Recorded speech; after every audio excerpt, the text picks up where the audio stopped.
अल्लामा Iqbal London में थे तो बेटे ने खत लिखा, काबा जी जरूरत पड़ गई है, मजबूरी आ गई है, कुछ पैसे किसी से उधार ले लूं, जब आप वापस आएंगे तो लौटा दूंगा। तो इकबाल ने अपने बेटे को खत लिखा और उस खत के अंदर एक नज्म लिखी और क्या अंदाज इख्तियार किया, जावेद के नाम उस नज्म का नाम रखा। इकबाल कहने लगे, दियारे इश्क में अपना मकाम पैदा कर, अब्बे के सहारे जीना अब छोड़ दे, अब वालिद को बैसाखी बना के आगे बढ़ना छोड़ दे,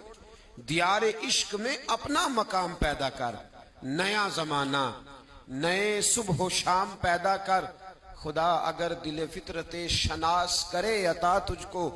सुकूते लाला गुल से कलाम पैदा कर। और मेरा तरीक अमीरी नहीं फकीरी है, मेरा तरीक अमीरी नहीं फकीरी है,